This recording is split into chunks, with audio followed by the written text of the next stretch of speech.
Üç büyük semavi dinin ortak atası sayılan İbrahim peygamber gerçekten yaşadı mı? Bu ünlü figürün gerçek kimliği ortaya çıkarsa ne olur? Dinlerin arkasındaki sırları tek tek ortaya çıkarmaya hazır olun. 2 bölümlük bu videoda İbrahim peygamberin gerçek kimliğini araştıracak ve bir dinin perde arkasında yazılan komployu anlatacağız. İyi seyirler. İbrahim peygamber, Yahudilik, Hristiyanlık ve İslam'ın dini geleneklerinde önemli bir figürdür. Tarihin farklı dönemlerinde yazılmış bu 3 kutsal kitap, İbrahim peygamberin yaşamış olduğuna tanıklık eder. Bunun dışında da İbrahim peygamber adıyla yaşayan bir peygambere dair ele geçmiş herhangi bir arkeolojik kanıt mevcut değildir. Oysaki bulunan çok eski arkeolojik yazıtlarda sıradan insanların adları ve yaşamlarının yer aldığı birçok tablet mevcuttur. Bu yüzden İbrahim peygamber gibi önemli bir figür ile ilgili bir kanıtın olmaması gerçekten düşündürücü olurdu. Araştırmalarıma başlarken savım şuydu: İbrahim peygamberin yaşamına uygun biri tarihte yer aldıysa muhakkak bir kaydının da olması gerekiyordu. 2 varsayım vardı. Ya farklı bir adla anılıyordu ya da hiç yaşamamıştı.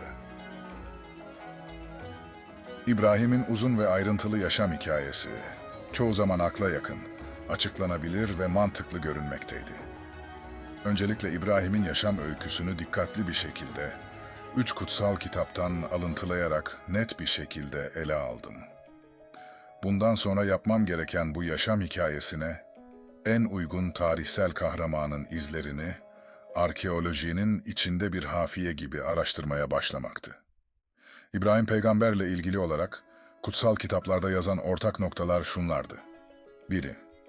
Kutsal kitap kayıtlarına göre İbrahim, 20-100 yıl civarında Mezopotamya'daki Ur şehrinde doğmuş olmalıydı. 2. Tevrat'ta Tanrı, İbrahim'le bir antlaşma yaparak onu büyük bir ulusun babası yapacağına ve onu kutsayacağına söz vermişti. O halde arayacağımız kahramanın Tanrısı ile böyle bir anlaşması olmalıydı. 3. İbrahim'in ailesiyle, Tanrı'nın emriyle Mezopotamya'dan Kenan ülkesine göç etmesi gerekiyordu. Son olarak da güçlü bir orduya sahip olmalıydı. Öncelikle Tevrat ve İncil'de anlatılanların tarihsel kronolojiyi takip etmediğini biliyoruz. Tevrat ve İncil yazarları çoğu zaman Mezopotamya uygarlıklarının mitlerinde yer alan olayları, şahısları ya da söylenceleri kopyalayarak yazmış ve bunları yazarken asla bir kronoloji takip etmemiştir. Diğer yandan yerlerin ya da kahramanların adlarını değiştirmekten kaçınmamış ve kendi yorumlarına göre yeniden adlandırmışlardır. Ben de araştırmalarımı yaparken İbrahim peygamberin Tevrat ve İncil'deki anlatımlarını ve tarihsel dizilişlerini dikkate almak yerine anlatılan hikayeye odaklandım. Yaptığım araştırmalarda birkaç aday çıktıysa da İbrahim figürüne, karakter ve zaman olarak çok uymadı. Tevrat'ta beni yönlendiren en önemli anlatılardan biri, Babil kralı Nabukadnezar ve onun oğlu olduğunu söylenen Belşar-Usur bölümüydü. Tevrat araştırmacılarının hemfikir oldukları en önemli unsur, Babil'den çıkmadan Tevrat'ın yazılmasına başlanmasıdır.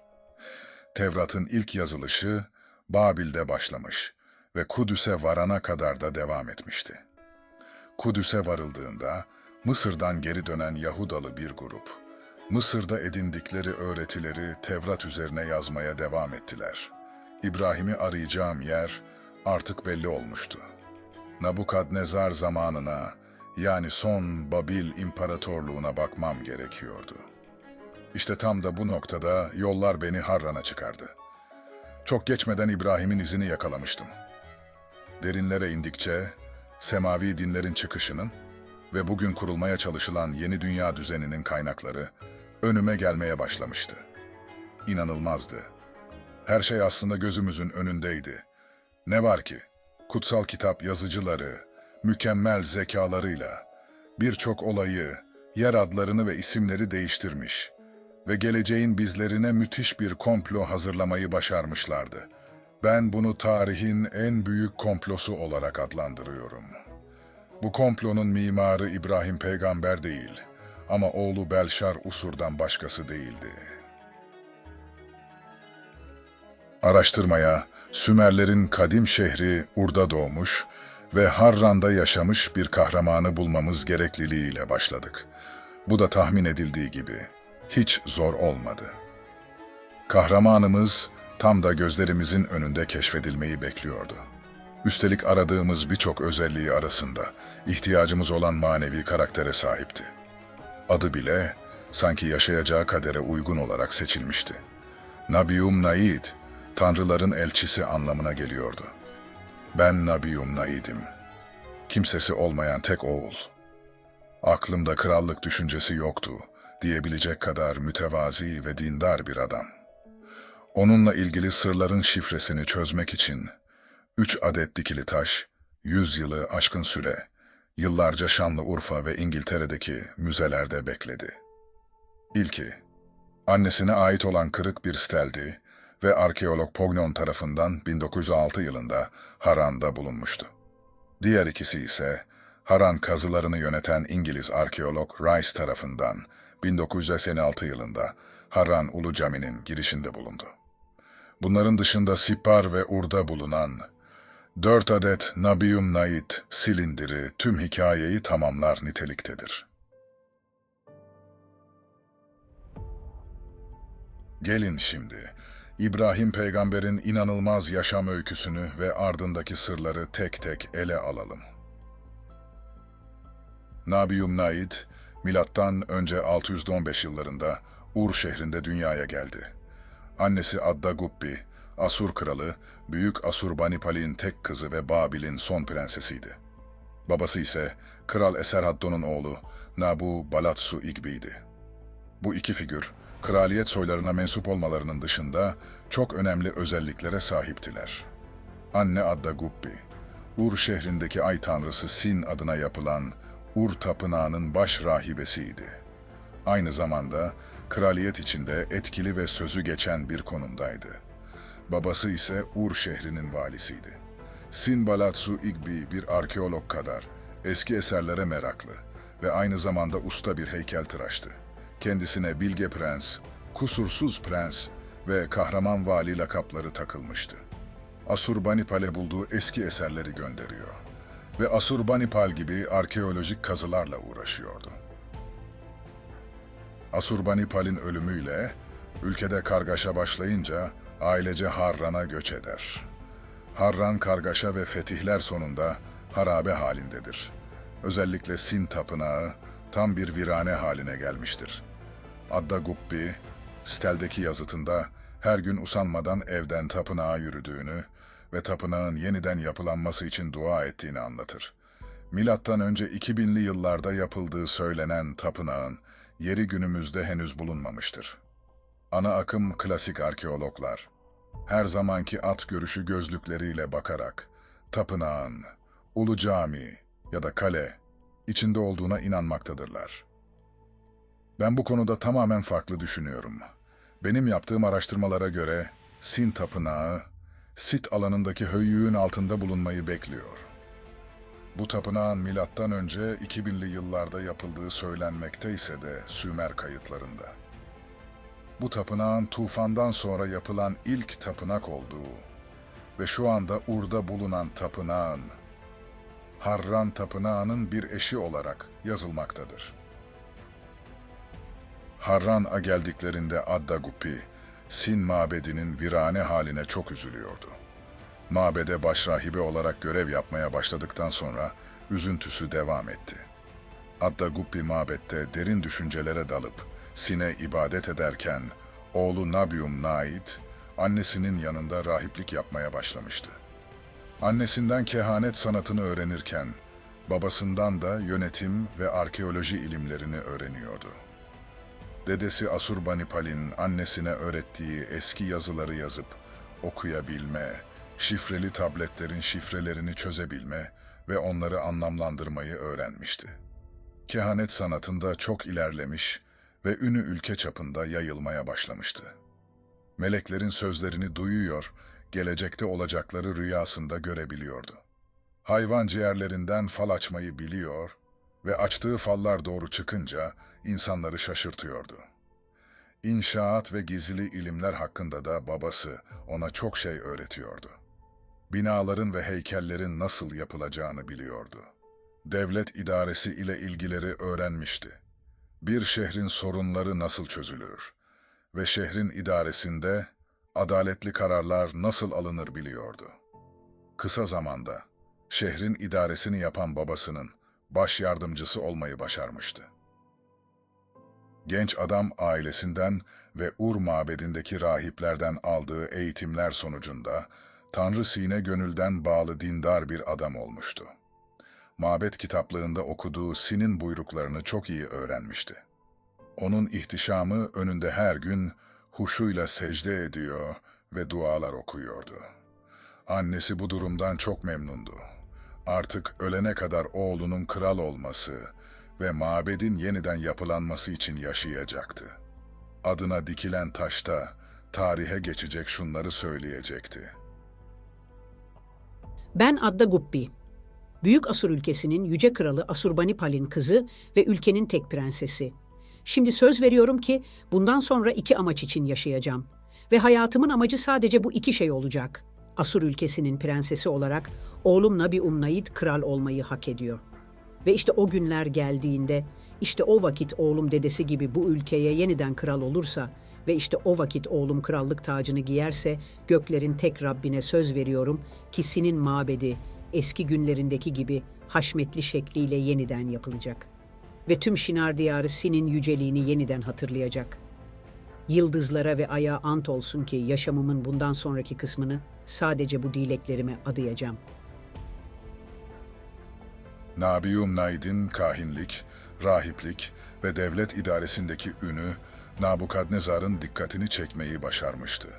Aynı zamanda Nabu Balatsu İgbi'nin amcası olan Nabukadnezar, Nabi Umnaid'i yanına alarak ordusuna general yaptı ve ilk askeri seferi için Suriye'ye gitti. Bu seferi çok başarılı olmasa da Levant ve Mısır'a karşı birçok sefer düzenledi. Milattan önce 598 yılında Yahuda ülkesine yaptığı seferde çok başarılı oldu. Daha sonra Kudüs'e daha büyük bir sefer yaparak Kudüs'ü işgal etti.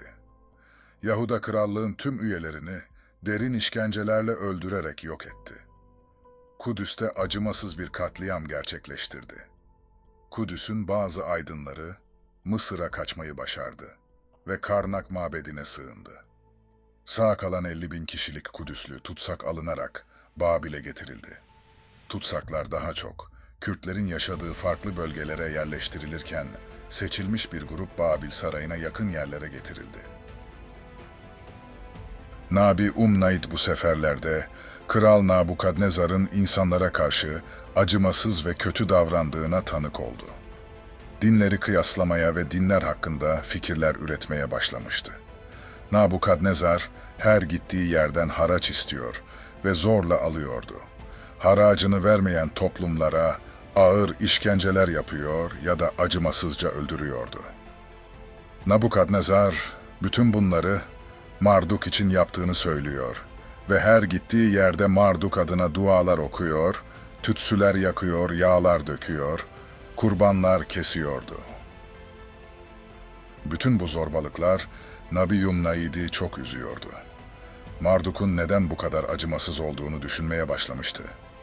Karabaşların ve anasının ilahı olan Sin ve hatta Küros'un ilahı olan Ahura Mazda bile asla bu kadar acımasız ve adaletsiz bir ilah değillerdi.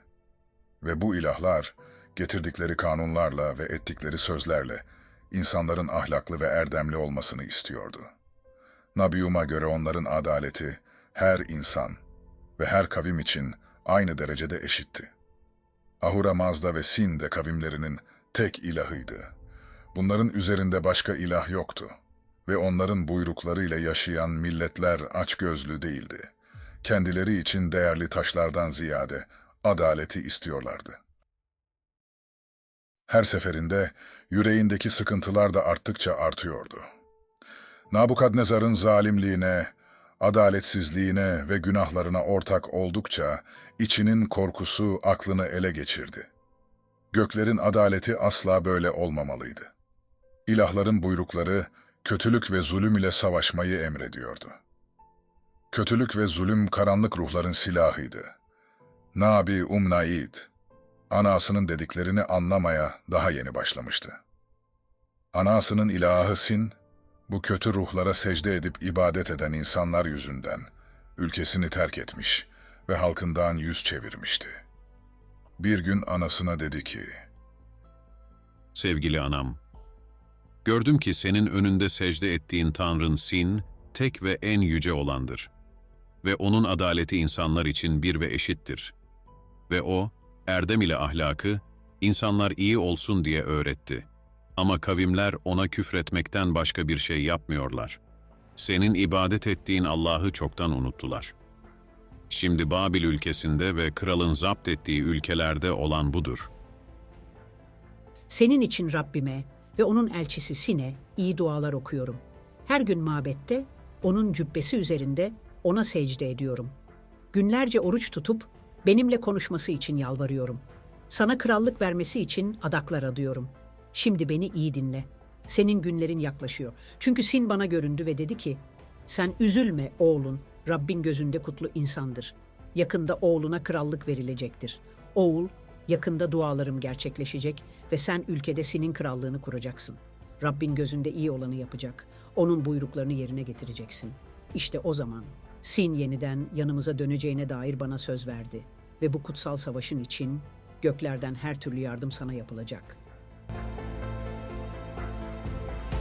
İkinci videoda İbrahim peygamberin hayatının sırlarını açıklamaya devam edeceğiz. Lütfen abone olup bizi takip edin. Bu arada yorumlarınızı yazmayı unutmayın.